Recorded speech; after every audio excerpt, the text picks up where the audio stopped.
So I will take my chances with the people who would go to Austin, like Nikki is saying, try to craft a new document, learn from the mistakes that we've made, be inspired by our origins and our beginnings as a nation, and hopefully we would be vigilant enough to hold our feet to the fire. It is up to us. We would have to be true citizens of a republic, Gilbert. We would have to be real watchdogs, each and every one of us. Yeah, for me, it would be a matter of we'd be throwing out this long history that we have with the United States and the identification that we all have as Americans, and throwing that out for a faith in state leaders that I personally just don't have. I look at our legislators, I look at our governor. What do we love? Do we love the founding principles of this country? Do we love the spirit in which this country was found? Sure. Is it possible that the only way to save that is to start over again?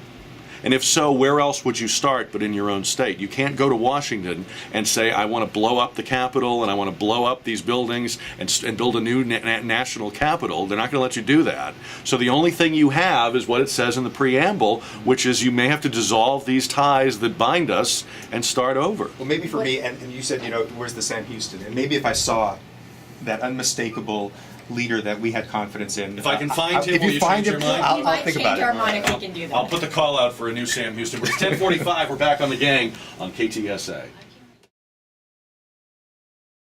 This isn't The View here. You didn't come on The View. We need All Luke right. Skywalker. On our gang today, Nikki Young from PrimaDonna Productions, Luis Barrios from the Los Barrios Restaurants, and also Gilbert Garcia, whose new website is plazadearmastx.com.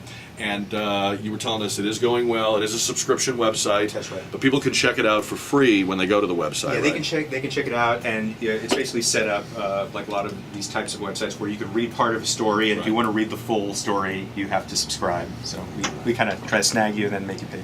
Here's some words you don't hear very much anymore. Honor code. Honor code. Honor system. Big story today out of Brigham Young University. Here's a school whose basketball team is one of the hottest teams in the country. In fact, Junior Fredette is probably the hottest player in the country in college basketball. But now one of their players has been dismissed from the team for violating BYU's honor code, specifically about having premarital sex.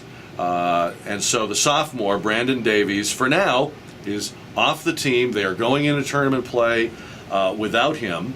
They say there's been a whole process of investigating this and having hearings. The code includes requirements for modest, neat, and clean dress, abstinence from alcohol, tobacco, or illegal substances, premarital sex, and other things relating to the Mormon faith because of its Brigham Young University. But this is an extraordinary thing in sports. It's not very often that you see people saying, we're going to stand on this rule, even though it is greatly to the detriment of everybody involved. It's a very strict code, but it's one that all the players enter into when they decide to play at Brigham Young. They enter into. They know what the code is, and I think you have to respect that. This is really contrary to what we usually see in college athletics, where the ultimate consideration is what's going to help the team. This is a team that has a shot at the national championship, where they did, and they're willing to sacrifice that. But one thing that I thought about when this happened is, and I don't know if anybody has the answer to this, but Jim McMahon, I think we all remember, played football at Brigham Young in the 80s, right. And he was a pretty notorious hellraiser, and I wonder, I think he got into some trouble, but he was never kicked off the team, and I wonder, it's hard for me to believe that Jim McMahon didn't do much worse than what this kid did. But there's a word that you forgot: consensual. I mean, it wasn't like he just went and had, sex. It was with his girlfriend. He's been in a relationship. Mm-hmm. It was a mutual consensual situation. Mm-hmm. And it wasn't like, he went and gambled on his own team during March Madness and did his own brackets. Mm-hmm. We're talking, yes, it's an honor code, but it was, a consensual situation. But if you've signed on knowing that premarital sex is one of the things that the code prohibits, I mean, I always question whether people really read the fine print. I mean, obviously we sign things all the time in our lives. We don't really read it all. So maybe, maybe you didn't know, but you're supposed to know, right, that this is against the rules. I admire Brigham Young for standing up on their principles. That's who they are. That's who they claim to be. They're walking the walk. They're talking the talk. He signed off on it, and at least somebody is finally saying enough is enough. Let's do it the right way according to what we believe our faith teaches us. I think the best thing is that it, we were just talking about how we need to have better examples in society and stuff. And so I think that they are making a great example, especially during the most pivotal time in their collegiate careers, March Madness. And so, yes, it was consensual. Yes, it wasn't like he went out and partied and did all this crazy, Kareem Abdul-Jabbar, all these ladies kind of stuff. But I think that was Will Chamberlain, actually. Oh, Will Chamberlain. I just wanted to defend Kareem on that. Thank you. Thank you. That is not my area of expertise. No, that's fine. But no, I appreciate that. In case Kareem is listening. In case Kareem is listening. But I do think that it's good to have an honor code, and you're right, maybe they didn't read the fine print, but I do think it's great that they are making an example. Yeah, I of got to this. say one thing, Gilbert. You said something curious to me. You said for once in college sports. I actually think this might be the only place in sports where there's the potential for this to happen. I can't imagine a professional sports team in any league doing this. I mean, I know there's corruption in college sports, and it's been, in recent years, there's been quite a bit of it exposed. But I actually think college sports may be the last place where you can find genuine competition, where you can find a sense of honor, a sense of right and wrong. The coaches of these teams have much more authority over their players and who's on the team and who's not than, for example, Greg Popovich has. And I mean, yes, they're businesses like the pro business sports teams are, but this may be the only place where an honor code still lives. I don't think there's one in the NBA. Well, you're right in the sense that in college, the coaches have that power. In college basketball, especially, you've got in a lot of schools, you have players only playing 1 or 2 years. The stars of the team are the coaches. The coaches have the power. And, obviously in professional football, if you try to kick someone off a team for bad behavior, you'd probably run into all kinds of problems with the players' union, and it would get very complicated. So I think you're right about that. But generally what we see, and I'm thinking of the player's named Lawrence Phillips, who played in Nebraska, played football there in the 90s, was a tremendous player, and he got into some major problems off the field. And Tom Osborne, the coach, kept giving him chances. And I think we see that kind of thing a lot, where if a player is really outstanding enough, they're going to keep getting chances. And Brigham Young said, we're not giving him chances. I think that's even more prevalent in pro sports. I mean, Yes, that's a much bigger problem in pro sports, to the point where you have a guy like Steve Howe, remember the baseball pitcher? Sure. I mean, how many times did he get into trouble with drugs and get back? I mean, it was like 10 times. Yeah. So I guess there's no perfection, but to me, I take my hat off to college sports. I think it's the only place where somebody is at least still trying to have some sort of set of rules. And what about BYU? Should BYU modernize its code, or should BYU look at this and say, well, some of these things these players are not Mormons, so maybe these rules are too restrictive? What about that? But they go to that school, so if that's what the school wants, and they need to abide by what that school asks them to do. Otherwise, that's not the place for them. Yeah. And I think that what they've done is a great thing. My fear is that maybe in the future that some players then won't admit to what they're doing, and then you've got a bigger problem, because then they're withholding what their truth, what they're. What how they found out? Do we know how they found out? He admitted to it. Did he go to them and say, I have this on my conscience? In my reading, my understanding is he admitted, and he said yes, just like you said. Well, I just wonder if he admitted to it because they asked him, or if he just went to them and said, I've got this secret I'm keeping, and because that doesn't sound right. I mean, it seems like you'd admit to it if you were confronted with your facts or an allegation or something. Interrogated. Plus, the Mormon faith is they're amongst the best at evangelizing people. At least they try. They have mission trips that their children go on, and so if they admit non-Mormons, you can bet they're trying to evangelize them and proselytize them so they could become Mormons. Well, Gilbert, I know you're a sports fan, and you've written about sports in the past for the Current and so forth. Do you think that long term this enhances BYU because it has this standalone, nobody else would take this stand position, or does this kind of marginalize them in terms of recruiting players in the future, because it will be kind of a scary story, and other schools that are trying to recruit top prospects are now going to say to these kids, hey, you don't want to wind up like Brandon Davies. Obviously, short term, it's going to hurt the team. Long term, I think if anything, it might help them. I think there are a lot of athletes who are, who they may not be Mormons, but they may be religious and take that seriously.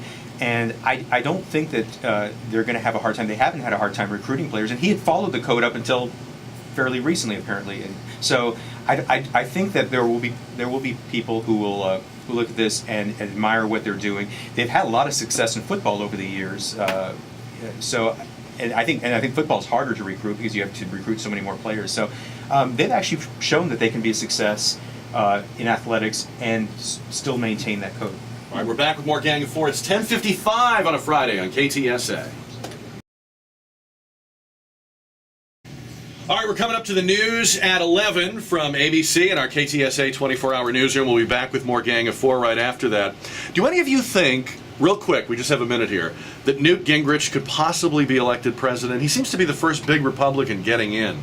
I find this to be a fantasy of Newt Gingrich's. He's never been elected beyond one congressional district in Georgia, right? I mean, he's a smart man, but I cannot imagine him getting elected. No, delusion of grandeur. Nobody thinks so? Louis, you're being very coy over there. Well, I mean, he is a very bright man, and we met with him. He came down to meet with the Hispanic Chamber because he does want to have an idea of what is going on in Texas, what is going on in San Antonio. But is he, real quick, is he viable? It's a long shot. By the way, if he was elected president, little known fact, the first lady's name would be Callista. Think about it. Just something to think about. We're back after the news.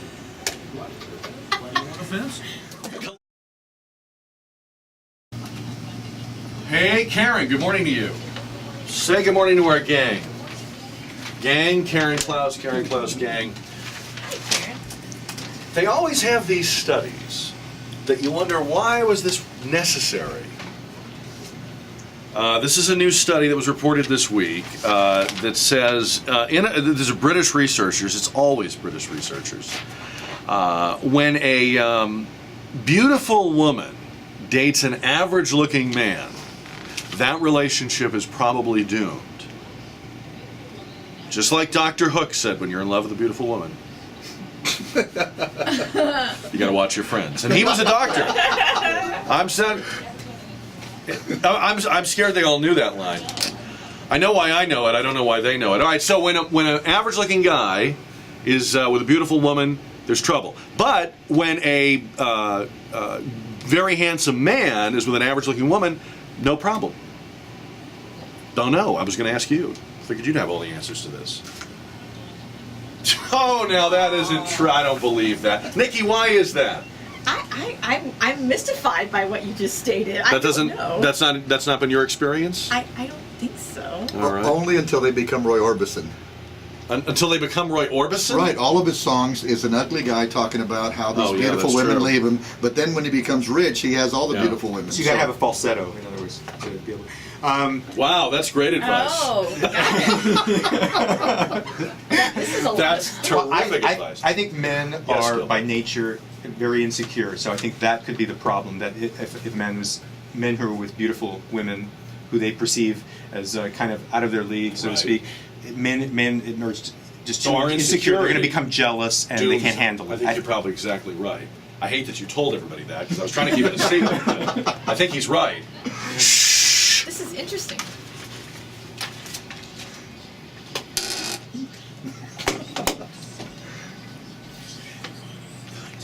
Can't trust Gilbert with anything. All right. Gilbert Garcia is here from Plaza de Armas TX.com, which is the online current events and political newspaper. Louis Barrios from Los Barrios and La Hacienda de Los Barrios, and also today Nikki Young from PrimaDonna Productions and her. How many Twitter followers? If you add everything, it's about 8,000 people and stuff. But How I'm in a often do you show. tweet? I tweet all the time. Have you been tweeting while we've been on the air? I have. You've tweeted right here in front of me? And people have been responding. Wow. They're following. They're loving the discussion right now. Can you tweet and still pay attention to what you're doing? I can. I mean, you're not like leaving us when you tweet. No. Do you tweet while you're driving? I don't. Ever? I do not. Really? No, I learned from Oprah. You put the phone in the back seat, and plus my grandmother. Let me tell you, Oprah's the one sitting in the back seat. She doesn't put the phone in the back seat. That's where she is. Okay, fair enough. Like Oprah's driving her own car around with a phone on the back seat. Right. All right. Well, we're moving. Louis, this is your worst nightmare. We're moving closer to an Arizona-style immigration law here in Texas. This is what you were up there in Austin talking about, right? Well, that's right. It is our worst nightmare because Texas and Mexico, that's our #1 trading partner for imports and for exports.